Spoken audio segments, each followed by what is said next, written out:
Então, vou me apresentar. Sou Beatriz, sou médica radiologista e também neuroradiologista. Sou formada na UFMG e depois eu fiz a residência no hospital da UNB em Brasília. Depois eu fui fazer mais um fellow, fiquei na França 3 anos e pouco, e 2 desses 3 anos foram em neuroradiologia em Paris, na Pitié Salpêtrière. É uma honra estar aqui, eu agradeço o convite, é sempre bom dar aula e do conhecimento que a gente, na verdade, a gente aprende muito dando aula. Então, bom, eu vou... A gente vai revendo os casos, vai falar, mas espera aí, como é que era aquilo mesmo? Então, é sempre muito bom, importante. Então, eu vou falar, se vocês não entenderem, vocês, por favor, me interrompam.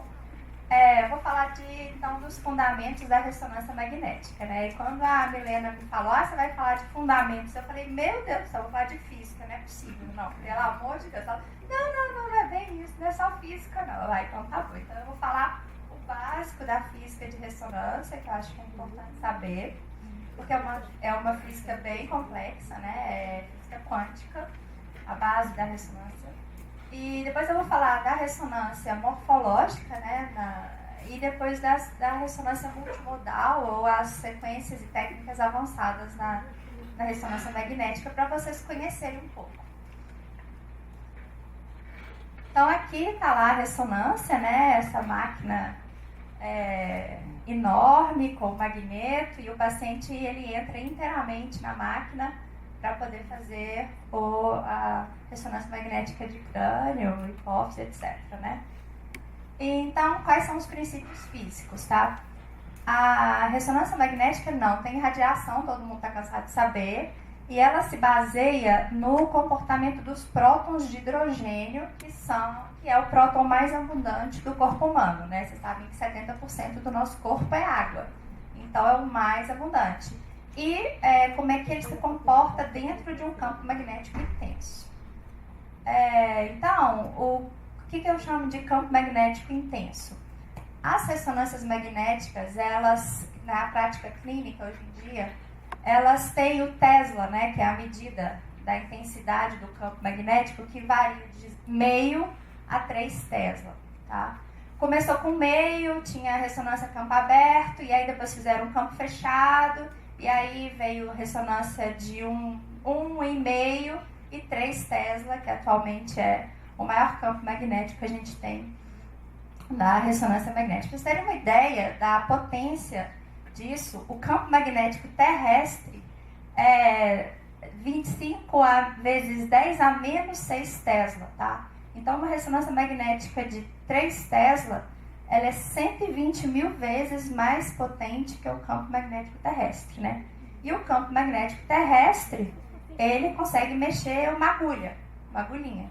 Então, vocês imaginam, né, o que um 3 Tesla pode fazer com os nossos, né, os nossos átomos de hidrogênio, enfim.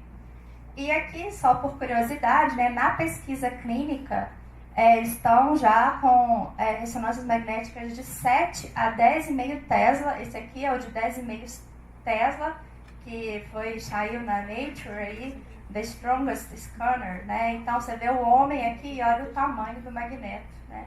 Para poder fazer imagens fantásticas. Mas essas ressonâncias, hoje você não coloca humano. Até que eu saiba, ainda não colocaram humano dentro desse campo. É só para efeito de pesquisa clínica, colocam espécimes, né? Colocam peças anatomopatológicas para estudar.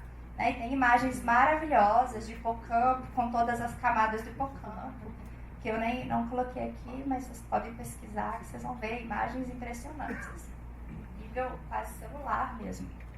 Então, os componentes da ressonância, né? Tem o magneto, que é aquilo que vocês viram, tem um sistema de estimulação e recepção, que seria representado pelo o coil de radiofrequência, né? O sistema de gradiente do campo magnético, que são pequenos ímãs, né, colocados expostos aqui,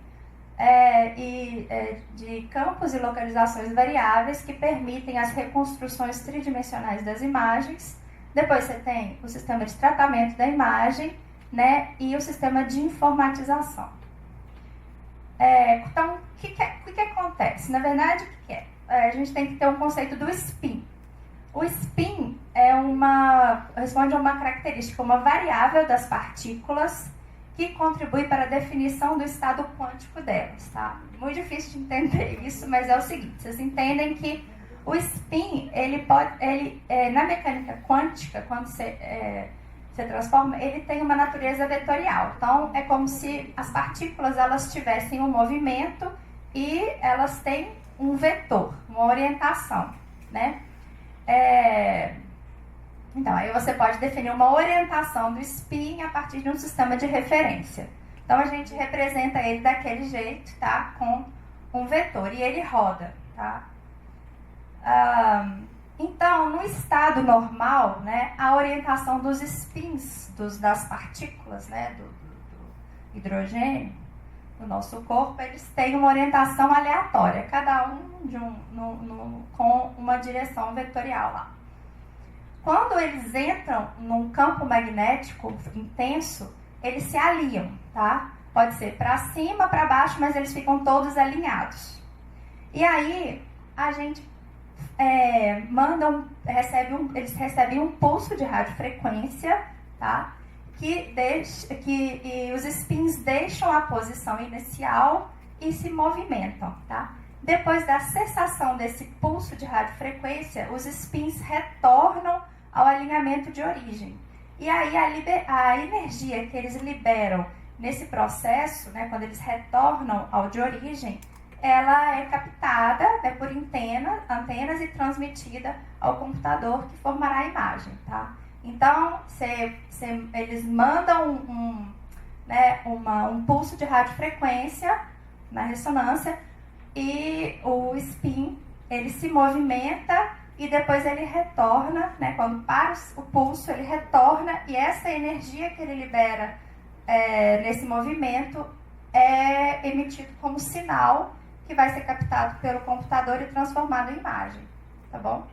Tentei explicar da forma mais simples possível. Então, aí você tem o espaço K, né? Que aí esse sinal todo, que é tridimensional, né? Ele vai formar uma imagem que é mais ou menos assim, que é o sinal que foi captado, e com uma equação matemática, tá? Transformação de Fourier, ela vai te dar a imagem que a gente tem para fazer a análise, tá? A imagem aqui, no caso, uma imagem T1.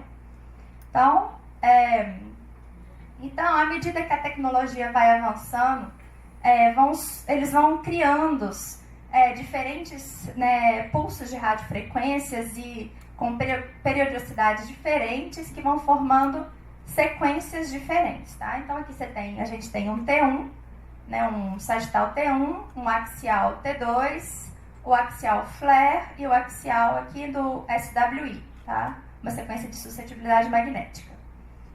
Então, vamos começar pelas sequências que a gente diz assim, morfológicas, tá? Que são mais ou menos básicas, as usuais no dia a dia da neurofarradiologia. E elas sempre você vai ter no exame de ressonância, uma sequência T1, uma sequência T2 e o flare, tá? Na imagem de crânio e sobretudo de crânio, né, que a gente usa o flare.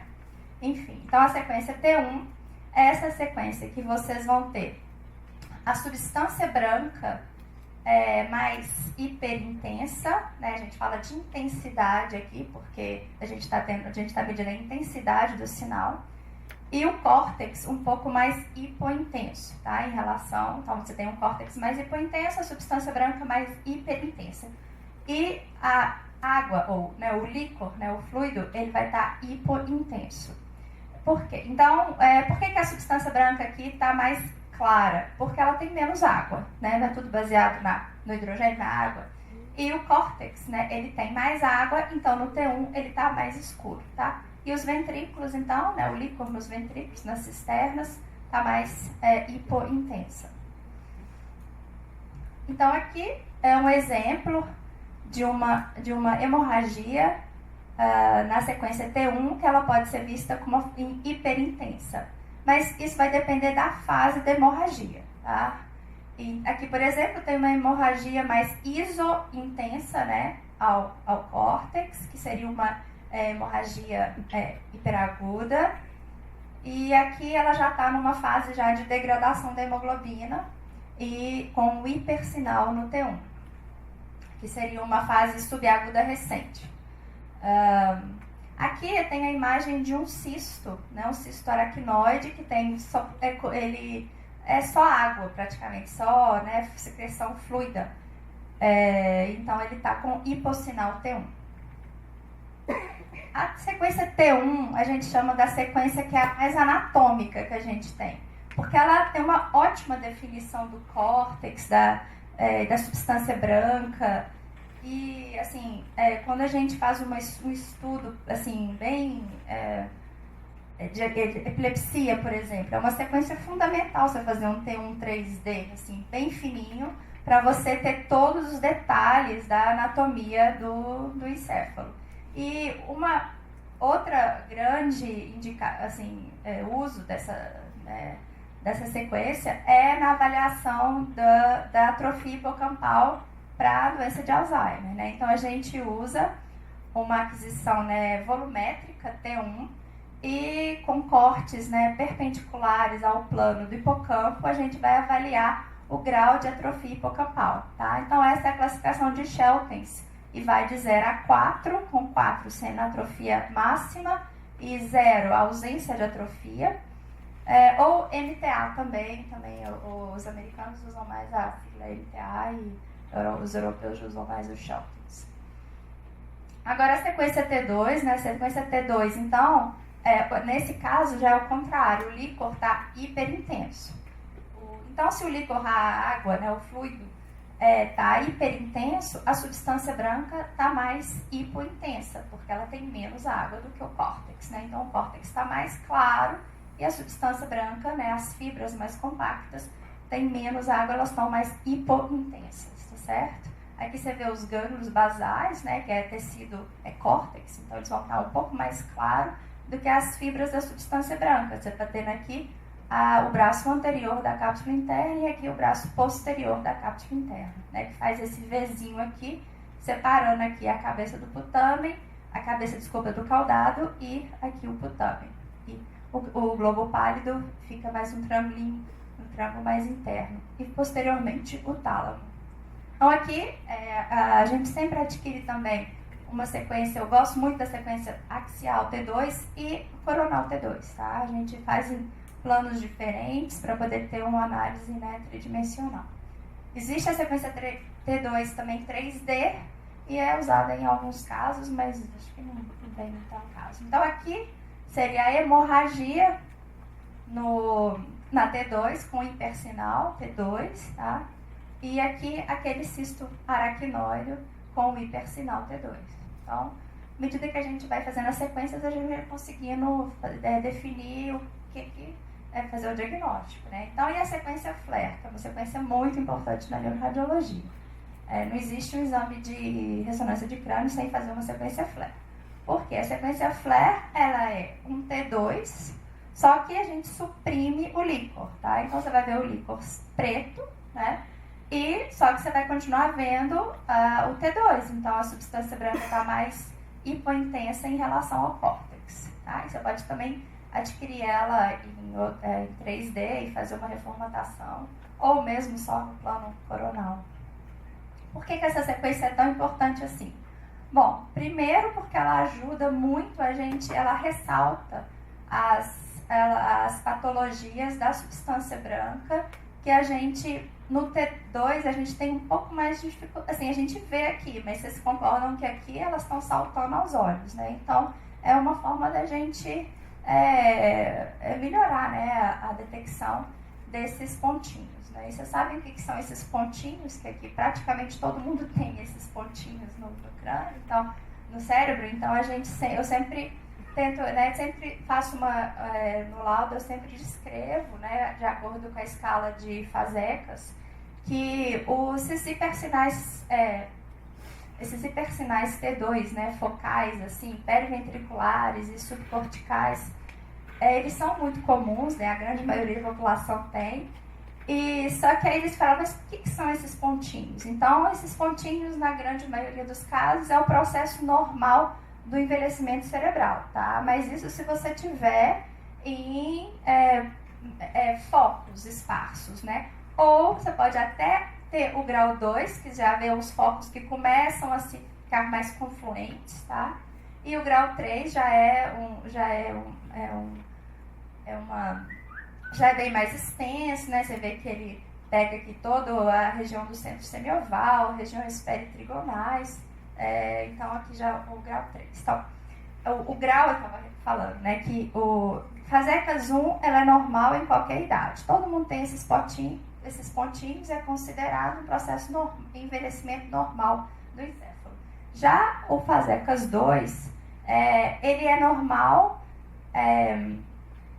a partir dos 75 anos. Então, se você tiver o Fasecas 2 abaixo de 75 anos, a gente, na verdade, são inespecíficos, mas a gente acha que mais provavelmente é que seja por microangiopatia isquêmica. Tá? São pequenas isquemias, microisquemias que a paciente já tem uma doença vascular faz. E o Fasecas 3 é anormal em qualquer faixa etária, certo? Então, só para recordar, então, né, no sequência T1, a substância branca, ela está hiperintensa, na T2, hipointensa, e no flare também hipointensa, porque o flare é um T2, tá certo? A substância cinzenta no T1 fica hipointensa, na sequência T2 hiperintensa e no flare hiperintensa. O líquor no T1 hipo, no T2 hiper e no flare hipo. E o osso compacto, né? Eu não chamei a atenção, mas aqui, ó, vocês veem, aqui é a calota craniana, você tem a tábua interna e a tábua externa, e essa tábua bem compacta do osso, ela tá hipo em todas as sequências, tá?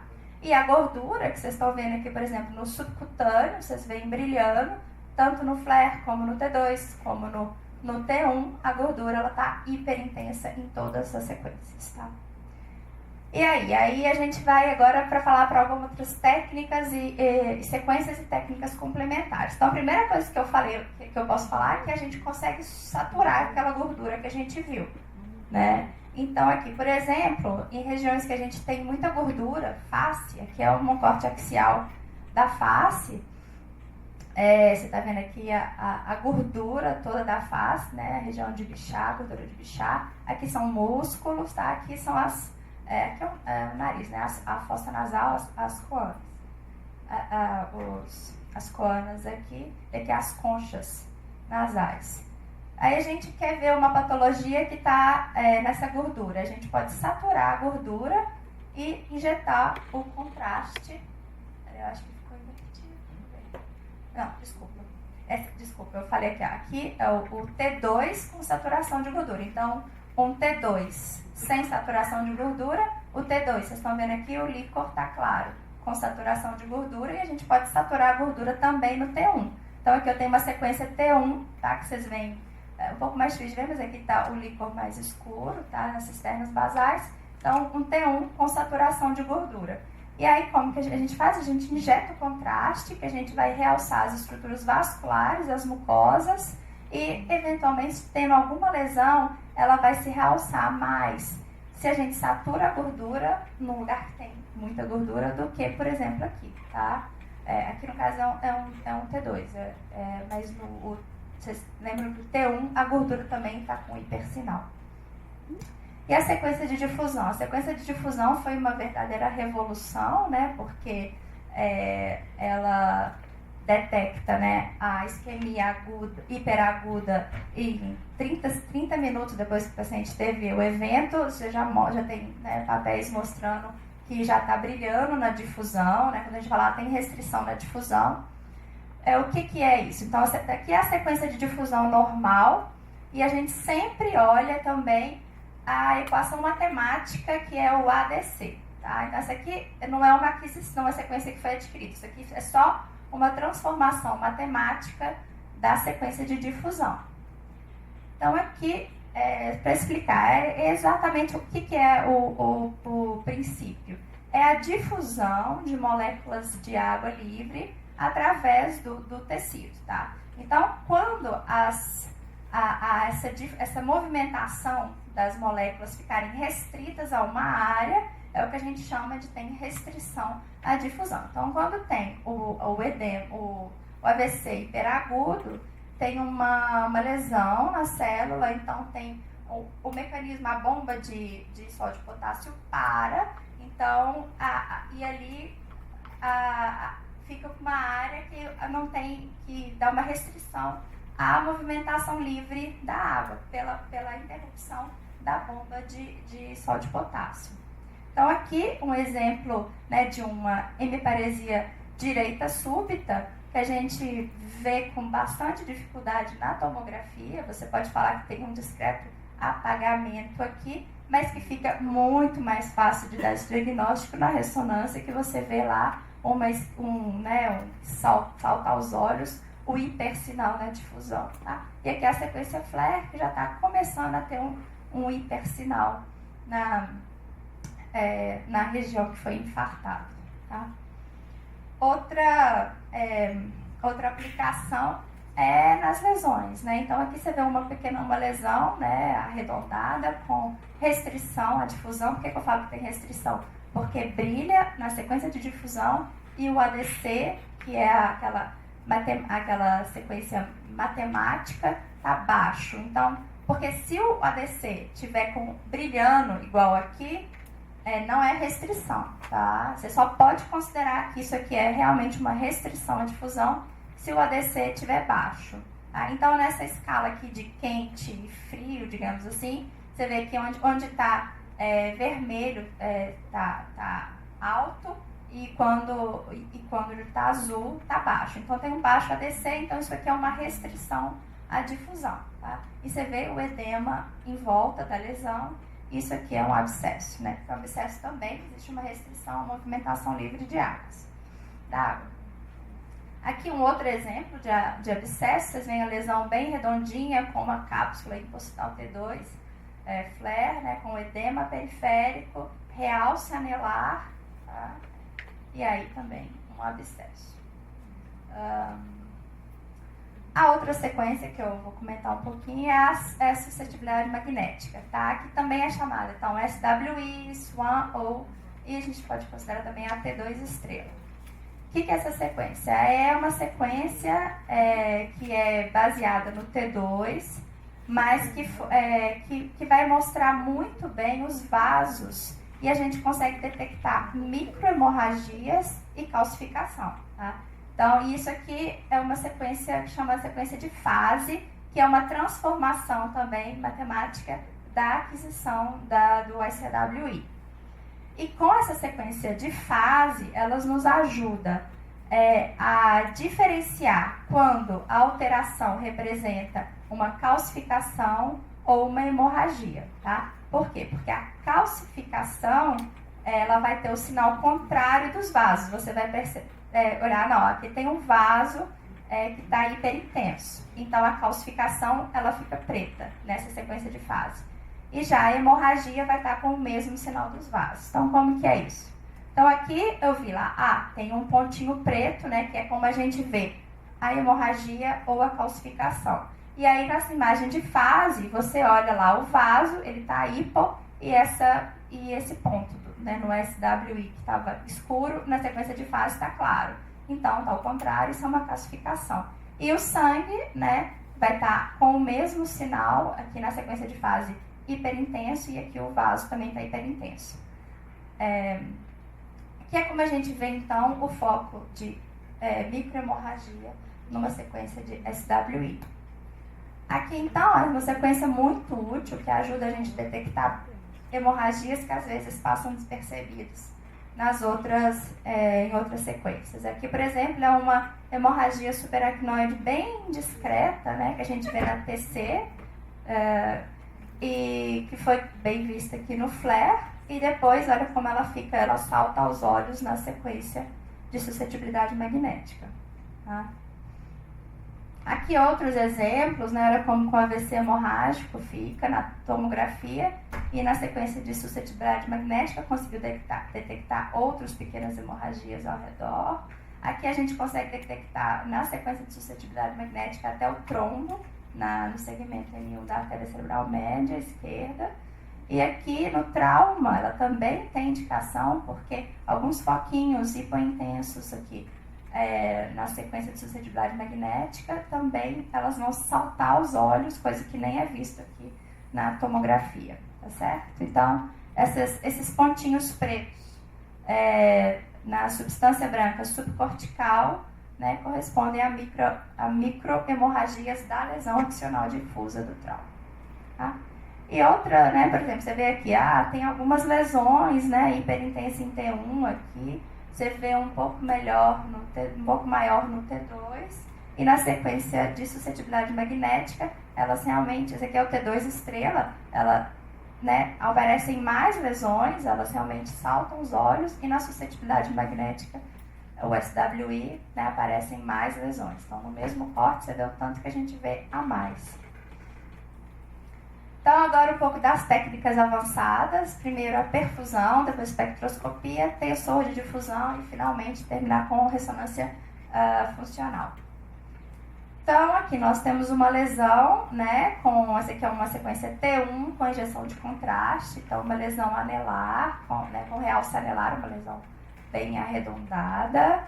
E aí a gente fala, o que será isso aqui? Será que são abscessos, que isso é tumor? Tem um efeito de massa. E então a sequência de perfusão, que é uma sequência que é baseada no T2, vocês veem que, né, o líquor está claro. O que acontece? A gente injeta o contraste no paciente em bolos e faz uma aquisição muito rápida e a gente vai acompanhando, a gente consegue acompanhar a chegada dos vasos, tá? Então vai ficando preto, onde o vaso vai ficando preta a imagem, hipointensa. E aí, na hora que a gente for fazer a análise, a gente coloca um ROI, aqui é o número 2, né, na borda da lesão, e aqui o 3 numa substância branca contralateral. Tenta pegar mais ou menos o mesmo lugar, só que no hemisfério contralateral. Aí o cálculo, ele vai mostrar que é a curva 2, tá? Então, olha como foi esse pico aqui para baixo. E no normal, né, você vê que a área sobre a curva do 2 é muito maior do que a área sobre a curva no 3. Tipo, esse aqui é a curva 3 e aqui o 2. Não sei se vocês estão vendo o númerozinho, esse é o 2 e esse é o 3. Então, vocês veem, então, aqui quando tem essa área sobre a curva na região patológica muito maior do que a região normal, essa diferença é a que a gente chama de hiperperfusão, tá? Então, nesse caso, era uma lesão que tinha hiperperfusão. E o que quer dizer ter hiperperfusão? Hiperperfusão quer dizer que tem neoangiogênese na lesão, é produção de vasos, que é característica dos tumores, né? Os tumores agressivos vão ter uma hiperperfusão, e esse, no caso, era um glioma de alto grau. Outro exemplo aqui, que a gente também pode mostrar como que essa sequência pode nos ajudar a chegar ao diagnóstico, tá? Tem uma lesão grande aqui com edema em volta, outra do lado de cá. Esse aqui é outra coisa, viu? Esse aqui é um cisto dermoide, mas não é isso que eu tô falando dessas duas aqui. E aí vocês veem que tem um realce um pouco frustro, né? Em um anel incompleto, tem pouco efeito de massa. E na perfusão, a gente adquiriu aqui essa perfusão com cores, né? Então, onde está vermelho é hot, né? E quando está escuro já é frio. Então, aqui provavelmente vai dar uma curva de hipoperfusão. Então, aqui o vermelho, o ROI vermelho contra o ROI verde, né? Então, aqui, não sei se vocês estão conseguindo ver, mas o vermelho vem até tem uma área sobre a curva menor do que o outro que vai até lá embaixo. Então, a lesão, a gente fala que tem uma hipoperfusão em relação ao lado contralateral sadio, né? Então, essa é uma lesão que não tem neoangiogênese, tá? E no caso, era uma placa, né? Era uma esclerose múltipla pseudotumoral. Esse aqui é um outro exemplo, a gente consegue fazer inclusive em lesões pequenininhas, tá? Você vê essa pequena lesão aqui no temporal esquerdo, com realce anelar, né? Será que isso é um abscesso? O que é isso? O que eu posso fazer? Fizemos a perfusão e a gente viu que na lesão, que essa curva de cá aqui é a não pontilhada, tá? A área sobre a curva comparativamente ao outro lado, ela é maior. Então, é uma lesão que a gente pode falar que tem uma hiperperfusão, então sugere neoangiogênese e nesse caso era um GBM. Tá? Tem confirmações.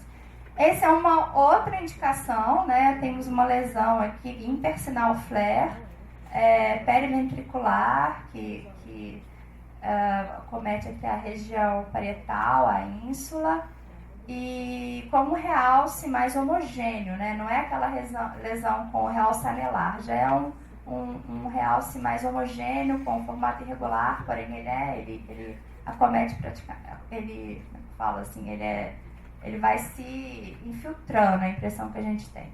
A gente fez, né, a perfusão, a curva então aqui da perfusão com cores. Vocês veem que a lesão ela parece estar um pouquinho mais, né, do que a substância branca aqui, que é azul, que é hipoperfundida. Então ela tem uma perfusão um pouco intermediária. Mas o que é bem característico desse tipo de lesão, porque aí a curva dessa lesão é a rosa, tá? E a contralateral, a substância branca contralateral, a curva verde, a linha verde. Então vocês veem que a área dela sobre a curva é maior do que a outra, mas o que importa aqui é que ela não volta à linha de base, ela vai além, ela sobe. E esse fenômeno foi estudado, considerado como a hiperpermeabilidade da lesão, tá? Que é característica de linfoma, tá? Então, isso é um linfoma, é uma ferramenta a mais para a gente conseguir dar o diagnóstico das lesões cerebrais, tá? Outra ferramenta muito interessante é a espectroscopia. Não sei se vocês já ouviram falar, se vocês conhecem, mas tem várias aplicações, não só em lesões tumorais, mas também em doença metabólica, e vou mostrar para vocês alguns exemplos. Então, o que é espectroscopia? Espectroscopia é como se a gente fizesse uma biópsia virtual do encéfalo, tá? Então, e nesse quadradinho, que é o ROI, ou voxel, que a gente chama, né? A gente adquire a sequência e ela vai nos dar uma curva com os metabólitos que existem no cérebro.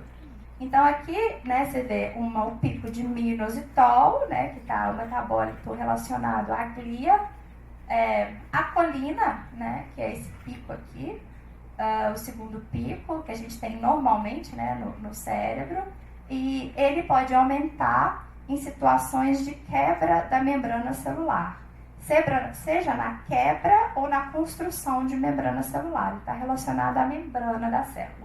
A creatina, teoricamente, é uma constante que a gente tem, tá? E a gente vai fazer depois estudos comparativos com o grau de creatinina. E você tem as macromoléculas, onde você tem o glutamato e o NAA. O NAA, ele é o marcador de viabilidade neuronal. Então, onde você tem uma área de isquemia, você coloca o ROI lá, esse NAA cai, tá? Então, ele vai... E depois você tem um pouco de lipídio e podemos ver outros metabólitos. Então aqui, né, ele consegue me dar vários metabólitos, então é basicamente isso que eu já falei, né? E então, como é que a gente faz a aplicação? Então tá, temos uma lesão lá, frontal esquerda, com realce, né, intenso, talvez alguma área de necrose, e a gente fizemos a espectroscopia. E o que vocês estão vendo aqui? Não tem a legenda, mas esse é um pico de colina bem elevado, tá? E aqui, essa bossa de duas ondulações nessa região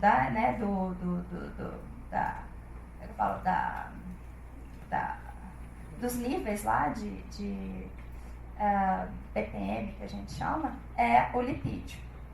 Então, você tem aqui o minoxidil, a colina, a creatina. Aqui o NAA muito baixo e lipídio, tá? Essa é uma espectro característica de uma lesão tumoral, tá? Vocês sabem que está tendo replicação celular com essa colina tão elevada e esse NA tão baixo, além da presença de lipídios. Aí a gente fez também a perfusão para confirmar, então colocamos na substância branca SAM contralateral e aqui na lesão, e vocês veem que a curva da lesão, ela tem uma hiperperfusão.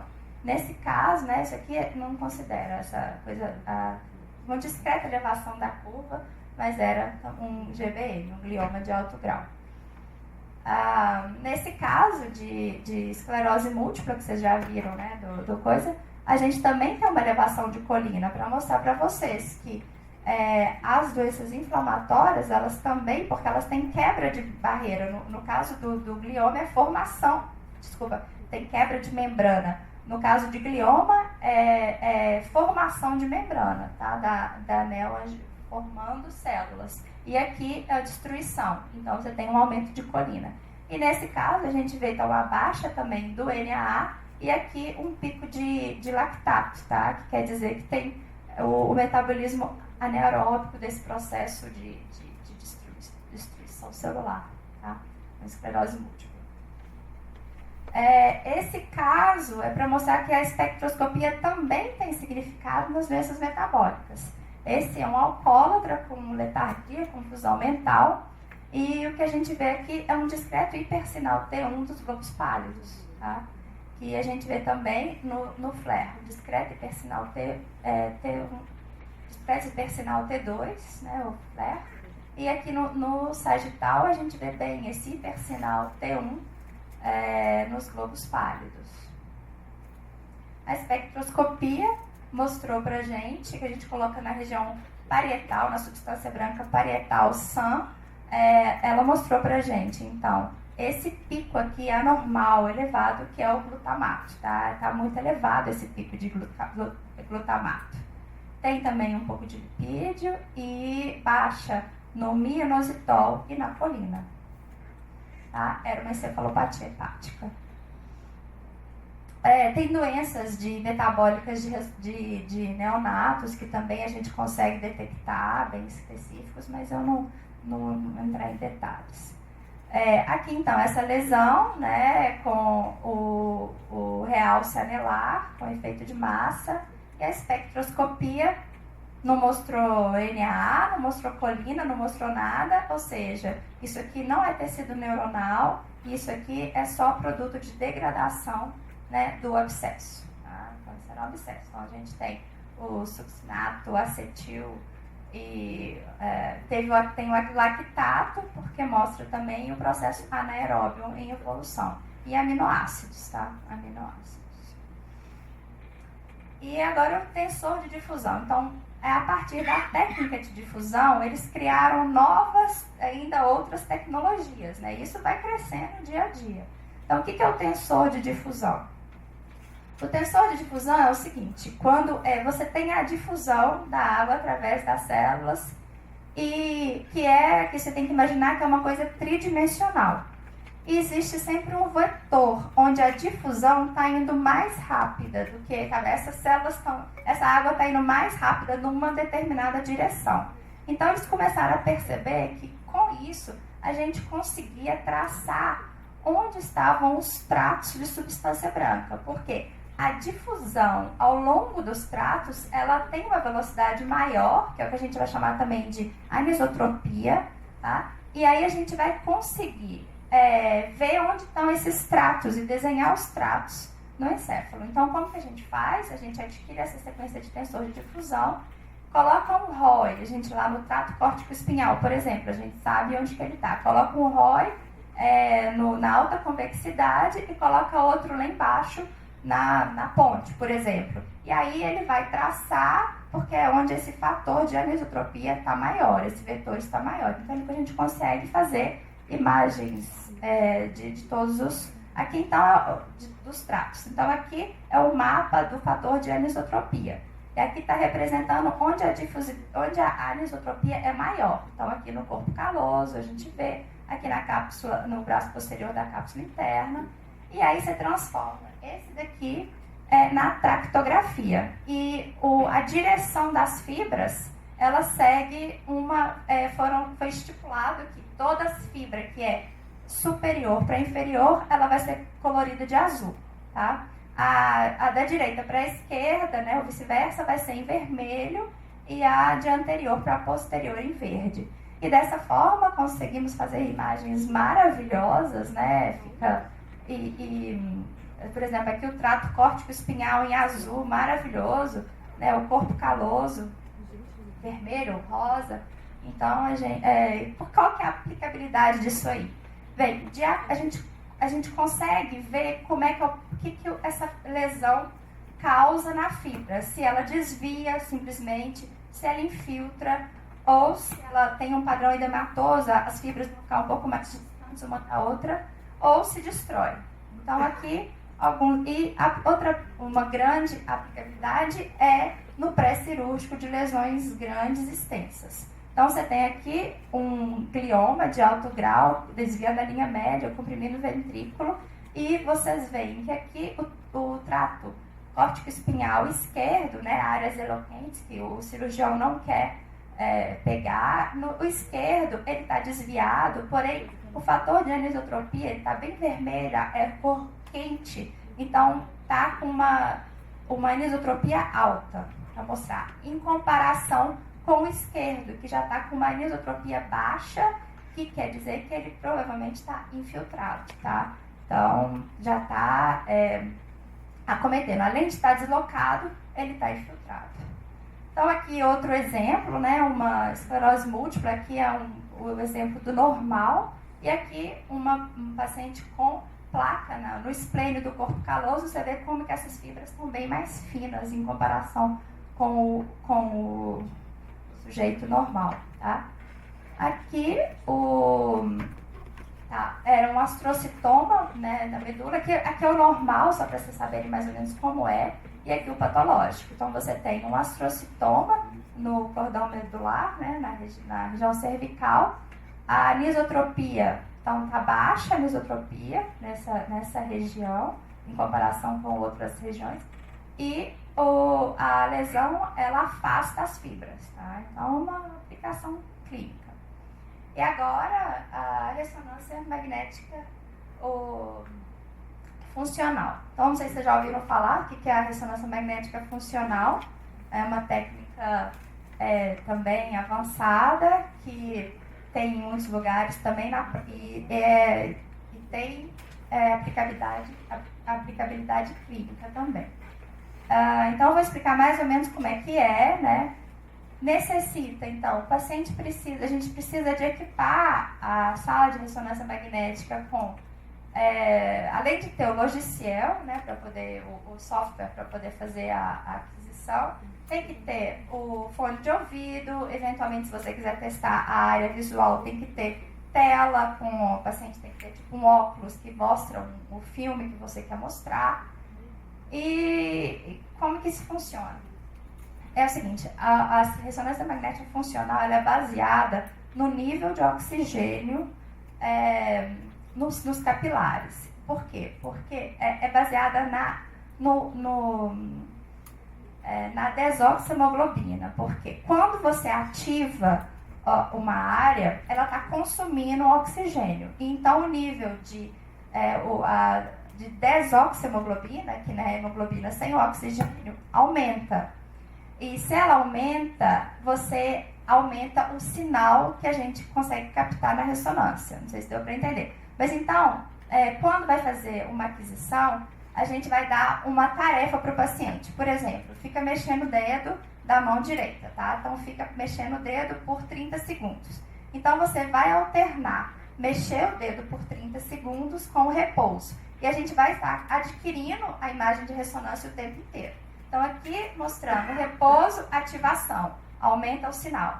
Aqui o repouso, não tem o sinal abaixa. E aqui, ativação, aumenta o sinal. E ao longo do tempo. Depois, então, eles vão calcular, fazer uma subtração, né? A área de ativação menos o repouso. E a gente vai conseguir ter as imagens de onde que o sinal estava elevado quando o paciente ficou fazendo a tarefa que a gente pediu para ele. Então, aqui, por exemplo, foi um paciente que ficou mexendo a mão esquerda, né, durante a aquisição das imagens. Então, vocês veem que a região da mão, que é esse ômegazinho, né, no lado direito, porque é contralateral, está ativo. Tá? Então, tem algumas pequenas diferenças de paciente, tem 3 padrões distintos, todos eles estavam mexendo a mão esquerda. Então, dessa forma, a gente vai conseguir mapear, né, onde que, ativando as áreas específicas que a gente quiser. Aqui, então, correlacionando, falando onde está o pé, aqui o ombro, né, a mão nesse paciente e os lábios, né, que vai corresponder ao córtex, né, motor primário, no giro pré-central. Então, pé, mão, lábio e língua. Uma coisa interessante é como é que eles fazem também na linguagem. Então, normalmente, conta uma história, né, tá gravada a história, e na fase de ativação. E na de repouso, conta essa história, porque o paciente continua escutando, mas a história está ao contrário. Então, escuta a história e depois a mesma história ao contrário. E aí você consegue ver onde está a compreensão da linguagem. Tá? Então, finalmente, né, o que eu vou deixar assim como conclusão é que o uso da ressonância magnética, né, na neuroimagem foi uma revolução, e a gente tem várias técnicas, várias sequências diferentes que vão ajudando a gente fazer essa árvore de decisão para poder chegar no diagnóstico final, tá? Então aqui eu pus só um exemplo, né, de uma árvore de decisão, por exemplo, um tumor que não realça ou realça quase pouco. Espectroscopia, como é que tá? Tem aumento de mioinositol, tem aumento de colina, pode ser, ou tem, muito aumento de mioinositol, ou aqui pouco aumento de mioinositol, tem creatinina tá normal, colina elevada, faz a ressonância de perfusão. Aí aí uma hiperperfusão maior de 1,5 o controle. A gente considera, então, um glioma de baixo grau. Já tem uma hiperperfusão maior que o 1,5 do controle. Já classifica como um anaplásico, né? Um glioma anaplásico. E assim, então, de acordo, a gente vai fazendo um workflow na cabeça, né? Como é que isso manifesta em T1, como é que manifesta em T2, etc., difusão, etc., para a gente conseguir chegar num diagnóstico diferencial. Tá? Então, era só para apresentar um pouco, assim, todas essas sequências. Obrigada.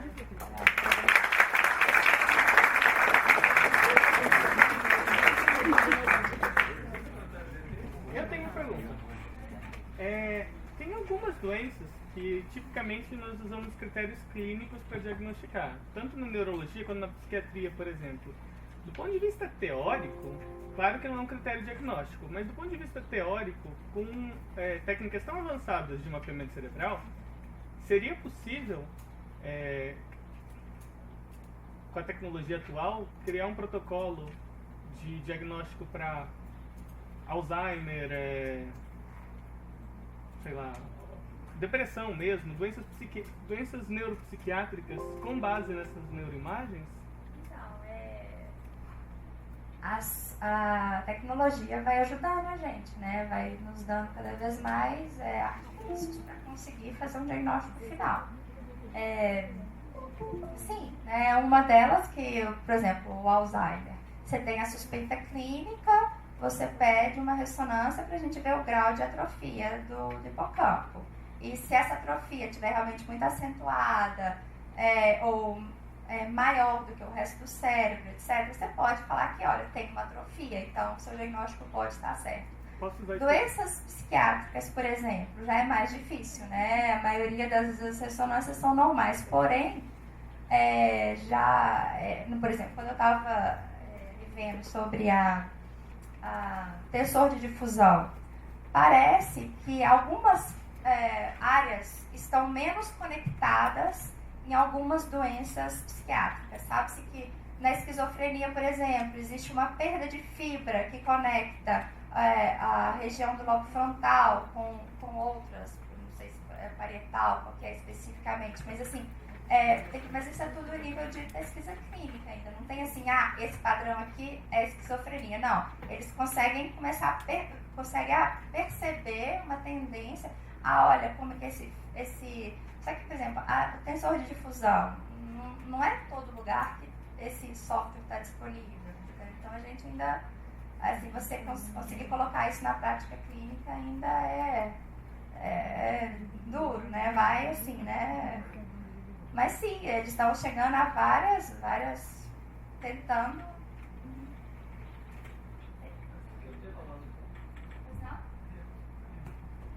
Tem que lembrar que o diagnóstico não está aqui. Aqui é uma ferramenta diagnóstica. A ressonância serve para você fundamentar o seu diagnóstico. Então, o diagnóstico não está ali, está no paciente, está no exame. Tudo que você mostrou foi uma ferramenta para auxiliar no diagnóstico, entendeu? O que é glioblastoma, o que é tumor, o que é linfoma não está na imagem, está no paciente. Então, pode ser útil. Tem protocolos para doenças psiquiátricas, para essas outras doenças. Tem que lembrar que não é o diagnóstico. É uma hipótese diagnóstica baseada na imagem do paciente. Não é isso? Eu acho que, assim, não tem... Eu, nos meus laudos, eu sempre coloco, primeira coisa, a indicação. Porque se não me fizerem a pergunta, o que você quer saber? Qual a indicação desse exame? Eu estou pedindo essa ressonância por causa disso, o paciente tem, tal. Aí eu vou focar e vou te dar a resposta, né? Assim, ele tem isso aqui que pode estar correlacionando com a sua pergunta, mas lógico, é tudo um conjunto, né?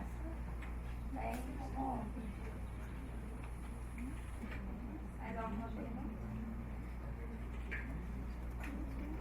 Sim, pois não. Professora, a senhora fez o seguinte comentário: imaginem 3 Tesla. O que 3 Tesla faz no organismo? 3 Tesla faz no organismo, né? Bom, não se sabe exatamente se isso aí tem alguma... Aparentemente, não tem uma contraindicação. Você falou assim, a gente tem as contraindicações de ressonância, que é o marca-passo, e qualquer clipe que não seja de titânio, que seja ferromagnético, ele pode se mexer dentro do corpo. O marca-passo ele pode ficar todo alterado, então a gente não coloca esses pacientes dentro da ressonância. Mas pra gente, sinceramente, até hoje não foi nada comprovado, assim. Pacientes grávidas, a gente evita colocar o paciente no primeiro trimestre. Mas no segundo, faz muita ressonância fetal, inclusive para ver, né, se tem malformação, complementa o diagnóstico ultrassonográfico, é excelente. Então, realmente a gente não sabe. Agora, não tiveram coragem ainda de colocar uma pessoa dentro do 7 Tesla, né? Animais mortos, sim. Que eu saiba, mortos. Vivos que eu saiba, não.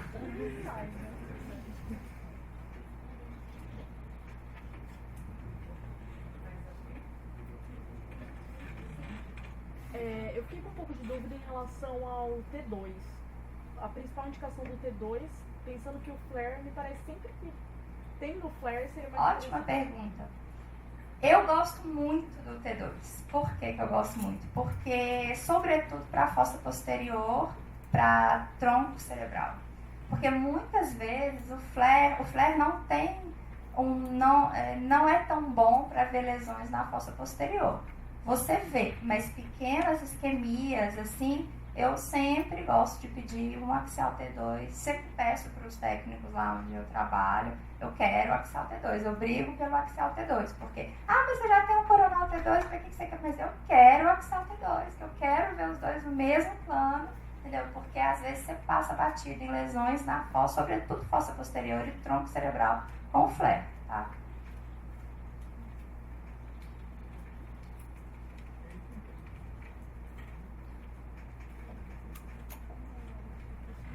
Muito obrigada, viu? Foi um prazer.